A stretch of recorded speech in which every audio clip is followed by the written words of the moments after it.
رمضان کا مہینہ ہے، عرب کی گرمی ہے، تمازت آفتاب ہے، صحابہ رضوان اللہ تعالی علیہ اجمعین جو کھجور اور پانی کے ساتھ روزہ رکھتے اور کھولتے ہیں، نڈھال کمزور جسم ہے، پاپیادہ پیدل سفر کر کے ایک ایک اونٹنی تین تین صحابہ کے حصے میں آتی ہے، بے سر و سامانی کے عالم میں نبی پاک صلی اللہ علیہ وسلم کے ساتھ ابو بکر، عمر، علی اور دوسرے صحابہ ساتھ ہیں، بدر سے تھوڑا پہلے ایک وادی میں قیام کرتے ہیں، اور نبی پاک صلی اللہ علیہ وسلم بدر کی وادی سے پہلے قیام فرما کر دو صحابہ کو جاسوسی کے لیے بھیجتے ہیں، جاؤ دیکھو کہ رئیس مکہ، کفار مکہ، مشرکین مکہ کا جو لشکر آیا ہے اس لشکر کی تعداد کیا ہے، اس کے معاملات کیا ہیں، اس لشکر کے ساتھ سامان حرب کیا ہے اور انہیں کہاں قیام کیا ہے۔ صحابہ جاسوسی کے لیے، یہ نبی پاک صلی اللہ علیہ وسلم کی حکمت عملی ہے تاکہ دشمن کے بارے میں جان سکیں کہ اس کی حالت کیا ہے، اس کی کیفیت کیا ہے۔ صحابہ کو بھیجتے ہیں، صحابہ چلتے پھرتے دیکھتے ہیں کوئی شے نظر نہیں آتی، اور ایک بدو کو، ایک شخص کو وہ پکڑ کر لے آتے ہیں، یا رسول اللہ اور تو کچھ نظر نہیں آیا، یہ ایک شخص ہے جو یہاں گھوم پھر رہا ہے، اس کو آپ پکڑ کر لے آئے ہیں۔ نبی پاک صلی اللہ علیہ وسلم سے پوچھا، بتا کہ کفار کا لشکر یہاں آیا ہے؟ اس نے کہا ہاں آیا ہے، اس پہاڑ ریتلا جو ٹیلا ہے اس کے پیچھے انہوں نے قیام کیا ہوا ہے۔ نبی پاک صلی اللہ علیہ وسلم نے پوچھا، بتا ان کی تعداد کتنی ہے، کتنے لوگ ہیں وہ کہنے لگا میں یہ نہیں جانتا ان کی تعداد کیا ہے، ایگزیکٹ فگر کیا ہے،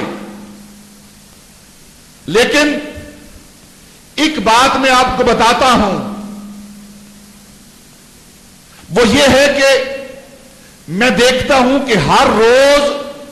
وہ 9 اور 10 اونٹ ذبح کرتے ہیں کھانے کے لیے۔ میرے آقا تاجدار مدینہ صلی اللہ علیہ وسلم نے اپنے صحابہ کی طرف دیکھا، فرمایا میرے صحابہ ان کی تعداد 900 سے 1000 تک ہے، 900 سے لے کر 1000 تک ان کی تعداد ہے، وہ جمع ہیں۔ اور پھر میرے آقا تاجدار مدینہ صلی اللہ علیہ وسلم نے اس بدو سے، اس شخص سے پوچھا، بتا کہ عرب سے، مکے سے وہ ان کے سردار، ان قبائل کے سرداروں میں سے کون کون آیا ہے؟ تو وہ بدو کہنے لگا اس میں، اس قافلے میں، اس لشکر میں ابو جال ہے، اتبا ہے، شیبہ ہے، ولید ہے، اور دوسرے کفار رؤساء کا نام لیا۔ تو میرے آقا تاجدار مدینہ صلی اللہ علیہ وسلم نے پھر اپنے صحابہ کی طرف دیکھا، 313 نہتے صحابہ کی طرف دیکھا اور فرمانے لگے میرے صحابہ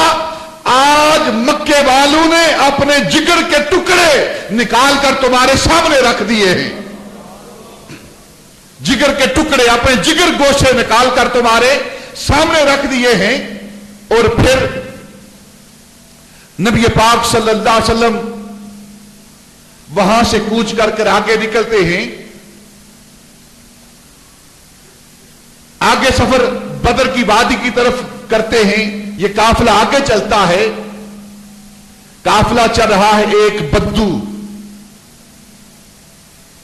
چرواہا، اونٹ چرانے والا، وہ اونٹ چرا رہا ہے، اور نبی پاک صلی اللہ علیہ وسلم صحابہ کے جرمٹ میں آہستہ آہستہ آگے بڑھ رہے ہیں، اس چرواہے کو، اس بدو کو دیکھا تو وہ مسلمانوں صحابہ کے اس لشکر کی طرف آگے آیا ہے اور کہنے لگا تم لوگ کون ہو، کہاں سے آئے ہو اور تمہارا تعارف کیا ہے؟ صحابہ نے کہا ہم مدینہ المنورہ سے آئے ہیں، یہ ہمارے آقا مولا ہیں، ہمارے رسول ہیں، ہمارے نبی ہیں،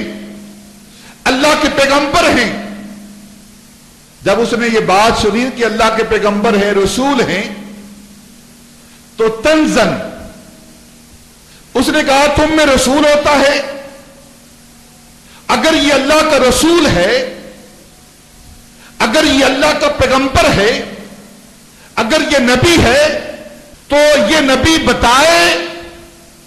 کہ میری اونٹنی کے پیٹ میں کیا ہے، میری اونٹنی کے پیٹ میں کیا ہے۔ یہ وہ بدو، وہ اعرابی، وہ چرواہا سوال کرتا ہے نبی پاک صلی اللہ علیہ وسلم کے علم کے بارے میں۔ حضرت سلام بن سلامہ رضی اللہ تعالیٰ عنہ صحابی رسول ہیں، اس کے کندھے کو پکڑتے ہیں، اپنی طرف کھینچتے ہیں۔ آپ فرماتے ہیں یہ سوال تو میرے آقا مولا سے نہ کر، یہ سوال تو ہمارے نبی سے نہ کر کہ تیرے اونٹنی کے پیٹ میں کیا ہے۔ سلام بن سلامہ تمہیں بتاتا ہے کہ تیری اونٹنی کے پیٹ میں کیا ہے، تو نے جو حرام زدگی کی ہے، جو اس کے ساتھ زنا کیا ہے، یہ تیرا ہی نطفہ ہے جو اس کے پیٹ میں ہے، یہ تیرا ہی نطفہ ہے جو اس کے پیٹ میں ہے۔ میں نبی کا غلام تمہیں بتاتا ہوں کہ تیری اونٹنی کے پیٹ میں کیا ہے۔ نبی پاک صلی اللہ علیہ وسلم آگے بڑھے، بڑھ کر فوراً سلام بن سلامہ کے منہ پر ہاتھ رکھا، فرمایا کسی کا پردہ فاش نہ کر، کسی کا پردہ نہ فاش کر، سلامہ چپ رہے۔